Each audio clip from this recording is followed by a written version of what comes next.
3, 2, 1... Salut à tous, comment ça va? Vous vous êtes remis de cette deadline un peu? Moi pas trop, j'ai hâte de voir ce que ça va donner pour débriefer. Du coup, en attendant d'avoir de vrais éléments, je repars sur un projet que vous réclamez constamment. Celui où je classe les joueurs en tiers en mode coast to coast. Du coup, c'est reparti. Après les rookies, les sophomores, les meneurs et les arrières, c'est l'heure de parler des ailiers. Bon, les règles quand même, je vous les lise vite fait. Elles sont primordiales afin de mieux comprendre le travail que j'ai fait aujourd'hui. Par contre, on va pas non plus trop perdre de temps, alors si vous voulez des détails, je vous invite à regarder les vidéos d'avant. Alors en gros, on ne juge un joueur que et vraiment que sur la saison en cours. On ne prend pas en compte l'âge, le potentiel, le salaire ou encore les attentes. On affiche juste le level à l'heure actuelle sans se préoccuper de tout le reste au moment M, comme si on prenait une photographie. Retenez bien ça. Mais le plus important, c'est le débat des postes. Vu que pas mal de joueurs pourraient prétendre à plusieurs positions, j'ai décidé, pour m'aider, de me fier à Basketball Référence. Et ouais, c'est un petit peu la bible quand même quand t'es fan de NBA. En fait, ce qu'il faut savoir, c'est que là-bas, ils peuvent chaque saison changer le poste d'un joueur, et ça, j'aime bien. Ils ne choisissent pas forcément le poste naturel du gars, plutôt celui auquel il est au maximum utilisé pendant la période donnée. Voilà ce qui explique que, par exemple, cette saison, je dis bien cette saison, LeBron et Harden soient considérés comme des meneurs. C'est pour ça qu'ils sont apparus dans ma première vidéo sur les point guards. Ce parti pris se discute, je ne dis pas forcément que c'est celui que j'aurais pris naturellement, mais il se comprend. Après, vous avez clairement le droit de ne pas être d'accord avec ça, mais ça ne sert pas à grand chose de s'offusquer dans les commentaires. Pour vos réclamations d'ailleurs, je vous mets l'adresse mail contact du site là en bas. Si vous estimez qu'il faut qu'ils changent, je vous invite directement à voir avec eux. Ouais, là-dessus maintenant je rejette toute forme de responsabilité. Et ouais, faut bien que je me protège un peu. En tout cas, si tout ça est clair pour vous, il me semble qu'on peut commencer. Alors on ne perd pas plus de temps, c'est parti pour observer où se situent les principaux ailiers de cette saison 2020-2021. Allez, pour commencer, comme la coutume le veut, je vous présente quelques absents. Et ouais, dans ce principe, je ne m'accorde que 30 places, et forcément, il y a des déçus. Bon, je ne vais pas lister tous leurs noms, vous les voyez. Par contre, je ne dis pas que les joueurs sont obligatoirement ceux qui sont tout de suite meilleurs après ceux qui se classeront ensuite dans la pyramide. Oui, ce sont aussi ceux que l'on aurait pu attendre dans les 30 en début de saison, et qui, pour des raisons diverses, ne peuvent pas trouver de place à ce jour. Chacun ses soucis. Big up à eux, en tout cas, je leur souhaite de remonter la pente au plus vite. Et en fait, quand on a vu le niveau de ces absents, là, on se rend quand même compte à quel point c'est difficile d'apparaître dans les 30 meilleurs à sa position en NBA. Voilà pourquoi il faut déjà donner beaucoup de respect à ceux qui se classent au tier 5. Il s'agit de Nicolas Batum, Saddiq Bey, Dillon Brooks, Josh Hart, Royce O'Neal, Otto Porter Jr., Cam Reddish, Duncan Robinson et Jason Tate. Comme vous le voyez, c'est quand même déjà franchement bien. On commence par Nicolas Batum, le français.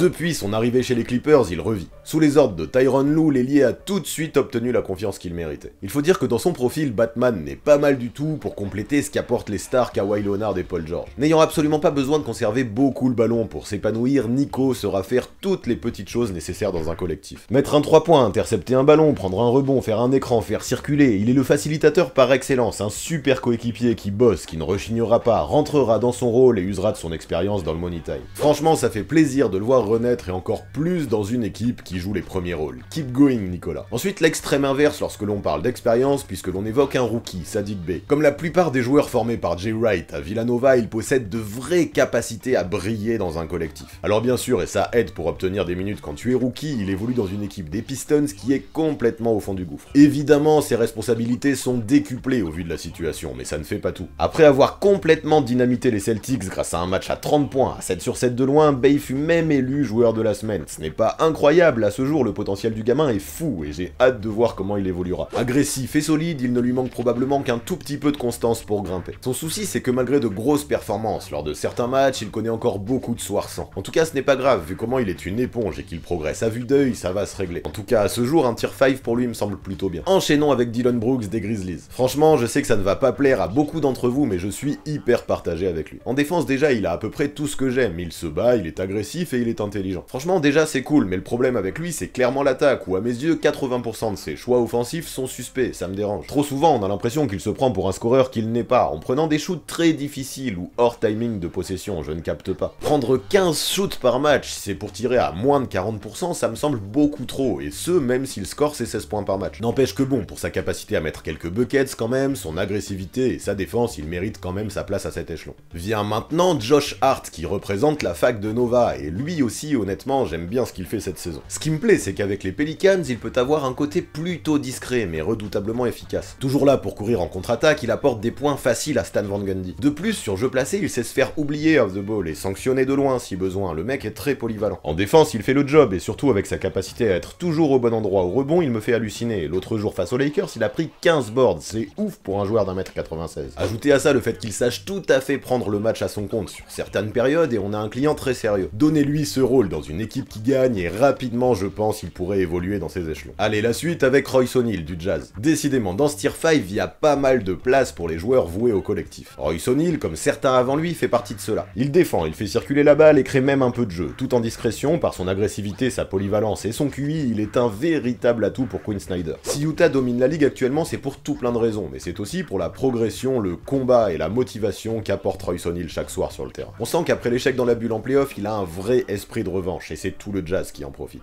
Otto Porter Jr., lui, qui a bougé à la deadline, ce n'est pas tout à fait pareil. Il est forcément un joueur dont on attendait énormément au vu de son contrat à plus de 25 millions de dollars par saison, mais ça ne va pas rentrer en compte dans les critères aujourd'hui. Et du coup, même si on met de côté le fait qu'il déçoit, son salaire et qu'on ne s'intéresse qu'à son niveau, ça reste tout de même difficile à juger. Bah ouais, franchement, depuis qu'il est parti des Wizards, j'ai l'impression qu'il est toujours blessé. Et en lien avec ça, son temps de jeu comme son impact reste aléatoire. C'est dommage parce que je suis persuadé qu'il est un gars qui a de vraies qualités, qui peut apporter. Sauf que sa fragilité ne lui permet pas du tout de trouver un rythme, à tel point que c'est chaud de viser plus haut qu'un tier 5 aujourd'hui. Espérons que son récent transfert au Magic lui permette de se relancer. Maintenant voilà un autre gars bourré de potentiel, Cam Reddish, lui aussi m'intrigue beaucoup. Clairement, pour le moment il ne répond pas du tout aux attentes qui étaient placées en lui au moment de sa draft. Son shoot aléatoire et son adresse globale de 36% peuvent rendre certains matchs du sophomore assez catastrophiques. Franchement c'est dommage parce que sur certaines rencontres on le voit qu'il a le potentiel pour être un énorme two-way player, c'est ce qui lui donne sa place à cet échelon en vrai aujourd'hui. Et je me dis que pour vivre de telles chutes d'adresse certains soirs il y a peut-être un problème de mental, de confiance. Et si ça vient de là, les blessures qu'il enchaîne un peu constamment ne l'aideront pas vraiment à remonter la pente. J'avoue que jusque là Reddish est un joueur qui m'interroge et en attendant de trouver des réponses à mes questions, je le trouve plutôt pas mal dans ce tier 5. Place maintenant à Duncan Robinson qui a beaucoup fait parler de lui lors des derniers playoffs. Shooter unidimensionnel, il a rendu de grands services à Miami les soirs où il était chaud. Même s'il est un gars qui vit et meurt avec son adresse, il fait quand même partie de ces artilleurs d'élite.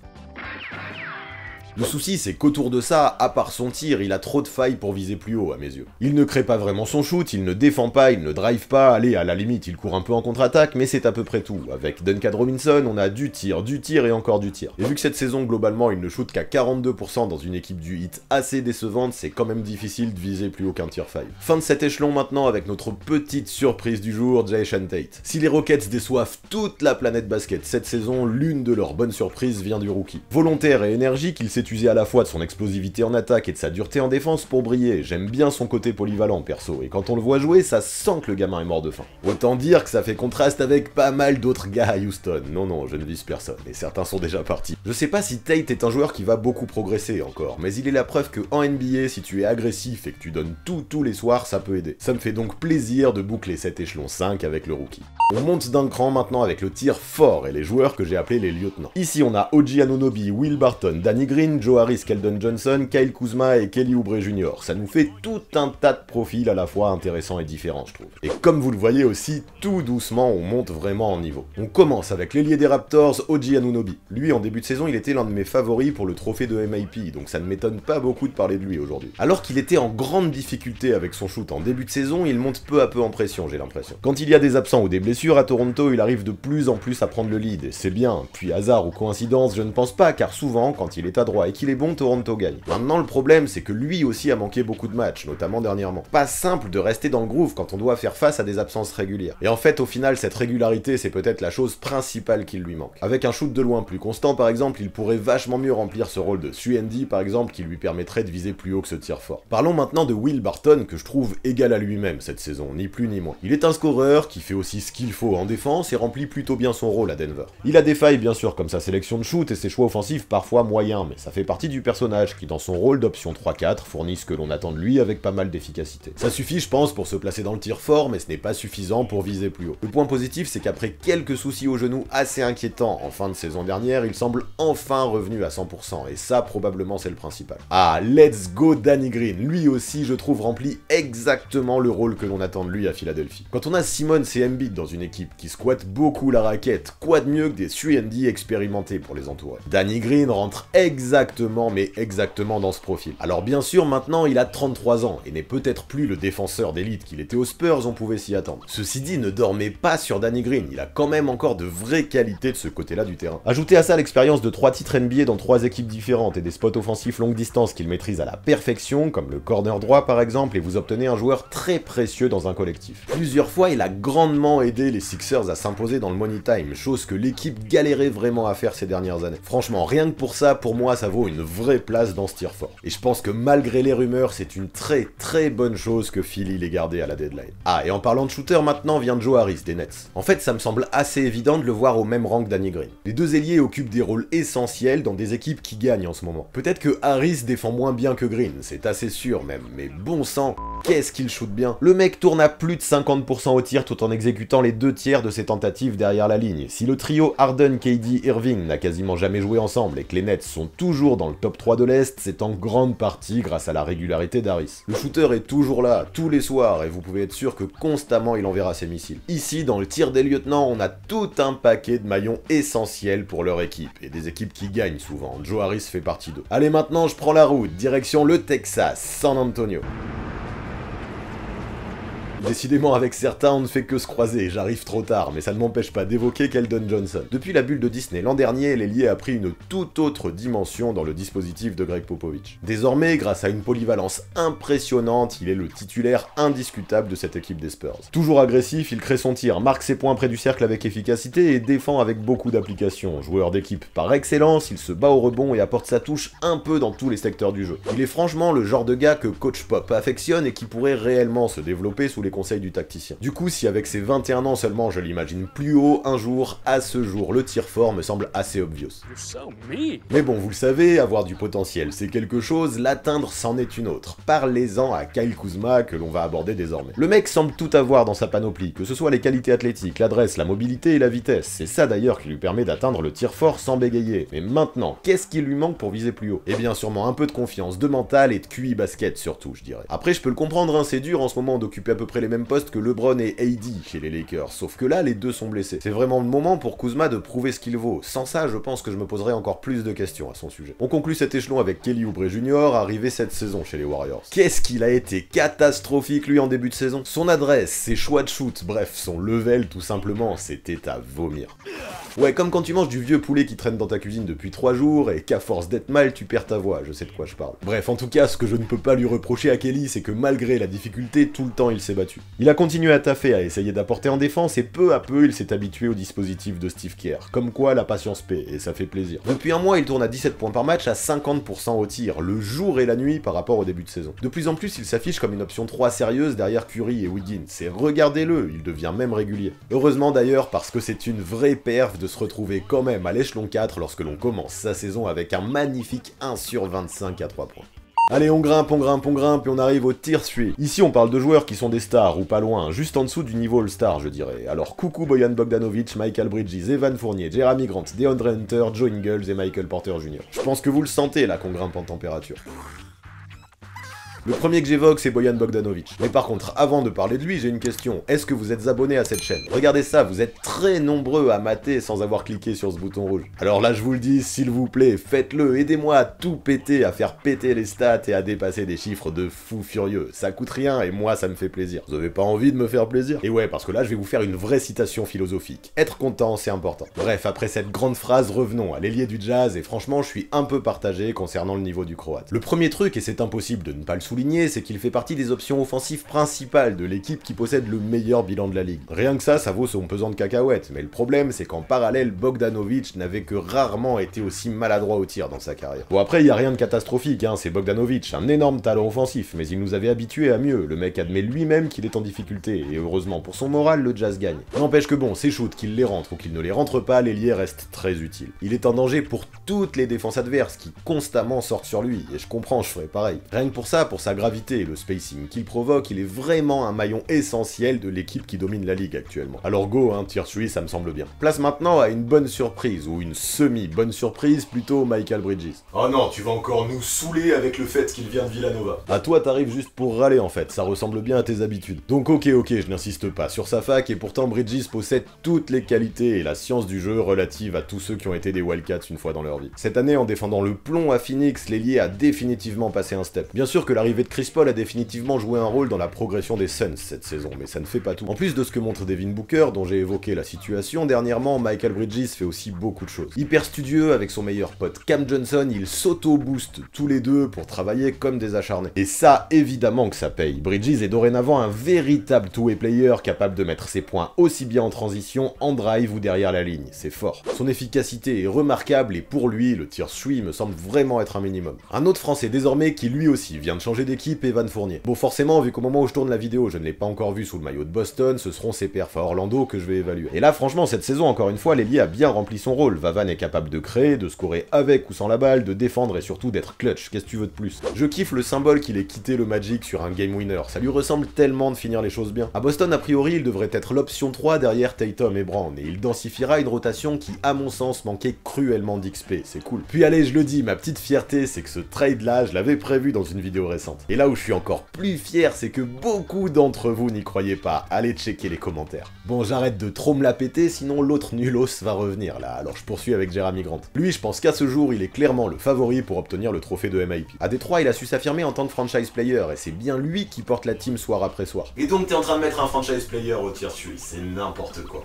Et voilà, te revoilà toi, je te trouve bien incisif aujourd'hui, et ouais, je n'ai pas envie de mettre Jerami Grant plus haut, tu sais pourquoi? Parce que justement, il fait ça chez les Pistons, l'équipe qui avec les Rockets et les Wolves est la plus à la dérive cette saison. Perso, j'ai un peu l'impression que pas mal de gars pourraient produire les chiffres du neveu d'Horace s'ils étaient responsabilisés comme il l'est à Détroit. Alors ok, ce qu'il fait est fort, je ne lui enlève pas ça, il ne serait pas au tier 3 sinon. Mais pour monter dans le futur, il faudra que Jerami Grant me prouve aussi qu'il peut faire de tels chiffres dans une équipe qui gagne. Autre belle surprise de cette saison, DeAndre Hunter des Hawks. Franchement, ce qu'il apporte, j'adore, ça coche tellement de cases. Déjà en mêlant puissance et longueur, il est intraitable en défense, mais aussi en attaque, de plus en plus, notamment lorsqu'il attaque le cercle. Mais là où je trouve qu'il a fait de vrais progrès, c'est dans la création. De plus en plus, balle en main, il arrive à mettre la défense sur les talons et à se créer de l'espace. Ça lui a permis de largement augmenter ses pourcentages par rapport à l'an dernier. Et clairement, désormais, Hunter est un attaquant accompli, efficace. Le seul truc qui aura été relou cette saison un peu, c'est ses blessures. Ouais, il vient de manquer plus d'un mois de compétition en raison d'un souci au genou. Là, il est revenu et sur les quelques matchs que j'ai vus, il n'a pas semblé autant en confiance et ça n'a pas été ouf, je dois dire. Du coup, j'espère sincèrement que cette interruption forcée ne l'empêchera pas de retrouver le niveau qui était le sien en début de saison, ce serait dommage. Après, à mon avis, il lui faut juste un peu le temps de se réadapter, faut espérer, sinon il pourrait vite rebaisser dans les échelons. Enchaînons maintenant avec un profil particulier, Joe Ingles. Si l'on ne regarde que les stats, l'Australien est celui qui présente les chiffres le plus bas dans cet échelon. Et pourtant, quel manque de respect pour son efficacité, ça aurait été à mon sens de le mettre plus bas. Je l'adore en fait, parce que vu de l'extérieur, il ne ressemble pas à grand chose, et pourtant, sur le terrain, quel talent. Capable de créer, de jouer le 1 contre 1, ou de sanctionner de loin, il peut dominer énormément de défenseurs grâce à d'immenses fondamentaux. Si les rôles de Royce O'Neal et de Bojan Bogdanovic sont essentiels dans le dispositif du Jazz, celui de Joe Ingles l'est au moins tout autant. Puis voir qu'avec sa sélection de tirs parfois compliquée, il tourne quand même à 55% de réussite par rencontre, moi ça me rend ouf. Je le répète, hein, mais quel talent. Le dicton dit qu'il y a toujours de la place pour les joueurs intelligents en NBA. Joe Ingles en est la preuve vivante. Et justement, on termine ce tier 3 avec un joueur qui ne présente pas du tout la même intelligence de jeu. J'ai nommé Michael Porter Jr. Bon, j'avoue direct, je suis clairement méchant avec lui et ça ne se fait pas trop de dire qu'il manque d'intelligence. Mais vraiment, j'ai du mal à ne pas critiquer son QI basket car l'ailier des Nuggets, je vais le dire, me déçoit. Marquer des points dans toutes les positions, ça pas de doute, il sait le faire. Il est un scoreur gifté qui possède tous les outils pour réussir. Mais quel individualisme, sérieusement. Non seulement il ne voit que le cercle, mais en plus il ne défend que très peu. C'est dommage, hein, parce que je suis persuadé que s'il jouait un peu plus avec les autres, il pourrait atteindre un niveau hyper intéressant et gagner un peu plus la confiance de Mike Malone aussi. Mais là, ce n'est pas le cas. Tourner à 16 points à 52% de réussite dans une équipe comme Denver, c'est beau, mais il ne faut pas oublier que le basket est un sport co. Tant que MPJ n'arrivera pas un peu plus à mettre son incroyable talent individuel au service du collectif, je pense que j'aurai du mal à l'imaginer plus haut.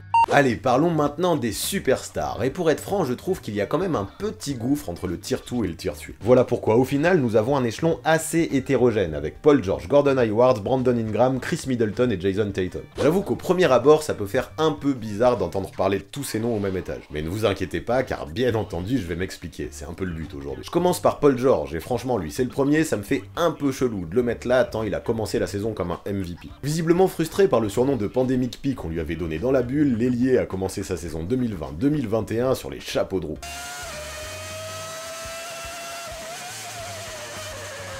Et pourtant, je vais dire pourquoi je refuse de le mettre au tier 1.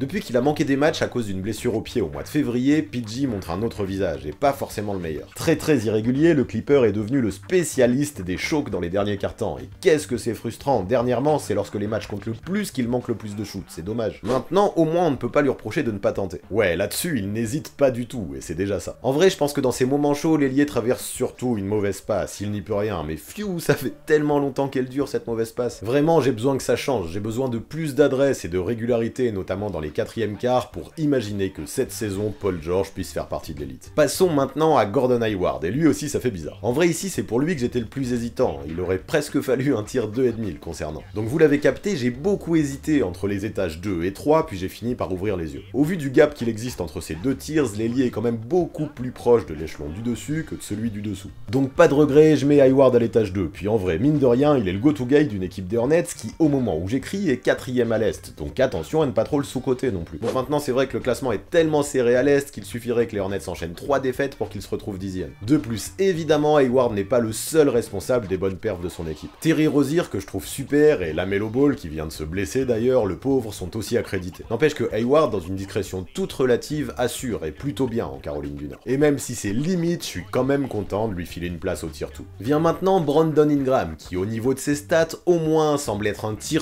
2 minimum no-brainer. 24 points, 5 rebonds et 5 passes à 48% de réussite au tir, y a rien à dire, c'est propre. Sauf que bon, c'est pareil avec lui et je reste sur ma faim. Son niveau est réel, ses chiffres il les fait, mais son équipe ne gagne pas assez. À Nola, en vrai, je ne suis pas certain de comprendre comment la hiérarchie fonctionne, et ça me perturbe. J'aurais tendance à dire que c'est Zion le franchise player, mais c'est quand même Ingram qui porte le plus la balle. À la base, pourtant, je trouvais leur profil complémentaire à tous les deux, mais au final, de moins en moins. Williamson est devenu très bon à la création, et de plus en plus, il porte la gonfle. Alors c'est bien pour l'équipe, mais c'est ça qui complique peut-être un peu les choses dans son association avec Ingram. Parce que oui, l'ancien Laker à ses côtés a parfois du mal à évoluer off the ball, et vice versa en fait, les deux se marchent un peu sur les pieds, plutôt que d'évoluer ensemble, j'ai l'impression qu'ils jouent chacun à leur tour. Je schématise le truc bien sûr pour que vous compreniez bien, mais il y a de ça quand même. C'est probablement ce qui coûte aux Pels pas mal de victoires, et probablement ce qui coûte à Ingram d'envisager peut-être d'avoir une place parmi les élites. Hello Chris Middleton maintenant. Lui, je sais que les avis sont partagés à son sujet même du côté des fans des Bucks. Et allez, si j'avais créé un tier 2,5 avec Hayward, peut-être que j'aurais réfléchi à le mettre dedans. Mais en vrai, pas question, car lui aussi est bien plus proche de cet échelon que de l'échelon inférieur. Et puis souvent, je le trouve vraiment sous-coté, ce joueur. Beaucoup ne se rendent pas compte de tout ce qu'il apporte. À côté d'un Giannis, il est le complément parfait. Tout ce dont le grec a besoin pour l'entourer, Middleton l'apporte. L'ailier écarte le jeu, se montre dangereux sans la balle, mais devient également de plus en plus important dans le playmaking. Son QI basket est excellent, il défend dur au périmètre, il fait le travail de l'ombre, tout ça sans jamais râler ou réclamer davantage de lumière. Quand le freak aura un soir sans ou sera absent, Middleton sera toujours présent pour compenser. Marquer 30 points n'a plus rien d'exceptionnel chez lui, tout ça en laissant ses tripes défensivement, sur le terrain et en inscrivant des paniers clutch, la grande classe. Si le franchise player des Bucks c'est bel et bien Giannis, le cerveau pour moi c'est Middleton. Et alors que je pensais que son rôle allait diminuer avec l'arrivée de Drew Holiday, il n'en est finalement rien. Je lui donne donc encore plus de crédit pour ça, et si les Bucks gagnent toujours, c'est aussi en grande partie grâce à Middleton que je suis finalement ravi de mettre dans mon tier 2. Enfin, en parlant de joueurs qui ont la grande classe, bouclons cet échelon avec Jason Tatum. Ah là là, lui aussi j'aurais bien aimé le mettre dans l'élite, il était si près. Si j'avais pris en compte les performances de l'an dernier et le level qu'il a déjà affiché en carrière, je pense que j'aurais pu lui trouver une place. Mais là, vu qu'on ne parle que de cette saison, force est de constater qu'il ne pèse pas assez dans les résultats des Celtics. L'ailier pourtant pue le basket, il est bourré de talent, et lorsqu'il est chaud, il peut atteindre un level de malade mental.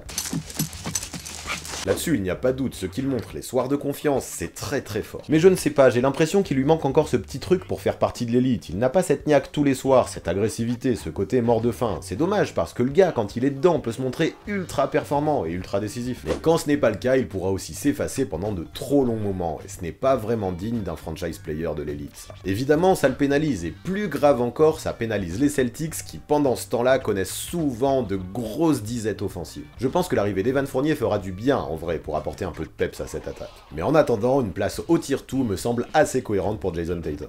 Allez, du coup, place désormais à l'élite que j'ai réservée à 2 joueurs. Ben ouais, c'est ça l'élite, les places sont chères. Même si selon moi il y en a un qui est meilleur que l'autre, ces deux ailiers me semblent au-dessus de la mêlée. Il s'agit de Jimmy Butler et de Kawhi Leonard. Et à mon avis, pas besoin de vous dire qui je trouve le meilleur. Du coup, on commence par l'autre, Jimmy Butler. Il est vrai que du premier coup d'œil, si l'on ne regarde que son nombre de points et la place de Miami dans le classement, ça peut choquer. Et oui, vu que je le rappelle, on ne prend pas en compte les performances de la saison dernière, on peut réellement se demander si Jimmy Butler est légitime à cet étage. Mais vous connaissez, au basket, il n'y a pas que les points qui comptent, loin de là. Et sérieusement, pour commencer, disons que Jimmy Butler est l'âme de son équipe, et ça on ne peut pas lui enlever. En plus de mettre ses 21 points par rencontre, il prend ses 7 rebonds et délivre ses 7 passes, c'est fort. Malgré son poste d'ailier, c'est vraiment lui le premier qui crée pour les autres à Miami. C'est par lui que tout commence et que souvent tout finit, ajouter à ça une agressivité constante des deux côtés du terrain et une vraie volonté de briller dans les moments clutch, et déjà on comprend pourquoi il peut prétendre à l'élite. Maintenant le souci, vous allez me dire, c'est que Miami ne s'affiche qu'à la 5e place de l'Est avec un bilan à peine équilibré. Eh bien sachez que quand Butler est là, les Floridiens présentent un record de 18-12, bien meilleur que leur 22-22 actuel. Je trouve que c'est significatif et que ça compense. Non, franchement, Butler est un monstre des deux côtés du terrain, il engendre la win avec lui, et c'est ça que j'apprécie. Il met de l'intensité dans tout ce qu'il fait, et clairement ça tire grandement son équipe vers le haut. S'il reste à ce niveau en post-season, et au vu des recrutements effectués à la deadline, ne vous étonnez pas si, encore une fois, en playoff, Miami est performant cette saison. Enfin, parlons de Kawhi Leonard, qui finalement présente à peu près les mêmes qualités que Jimmy Butler, mais en version boostée. Bon, après, le caractère des deux gars est complètement différent, mais on n'est pas là pour juger de ça. Pour moi, pas de doute, Kawhi est sans aucune discussion possible le meilleur des joueurs considérés comme des ailiers aujourd'hui. En même temps, je pense que vous vous en rendez compte de ça, y a-t-il vraiment besoin de débattre là-dessus pendant des heures? Il est juste le méga go-to guy de l'une des teams qui présente l'un des meilleurs bilans de la ligue. En défense, il a des qualités dignes d'un Deepoy et donne constamment le ton pour les Clippers. En attaque, il crée pour lui, pour les autres, et la plupart des systèmes passent par ses mains, ses très grandes mains d'ailleurs. Avec ses 26 points par match à 52% de réussite et sa défense étouffante, il est, et tant pis pour Paul George, la raison principale pour laquelle les Clippers sont des contenders cette année encore. Très intelligent, Kawhi Leonard est un modèle de basket qui fera souvent ce qu'il faut quand il faut. Après c'est clair, on pourrait lui reprocher de ne pas être assez vocal, de manquer de leadership, et je peux comprendre ça, personne n'est parfait. Mais peu importe au final, parce que même s'il n'est peut-être pas exemplaire dans les coulisses, il est finalement celui qui montre la voie aux autres sur le terrain, et ça c'est le principal. Je pense qu'à lui tout seul, quasiment, il est la raison pour laquelle les hommes de Tyronn Lue peuvent rêver d'un titre. J'adore parler de Lue et de Kawhi dans la même phrase. Mais bref, franchement, si tout ça, ça ne mérite pas une place dans l'élite, pour Kawhi, je ne comprends plus rien à ce sport.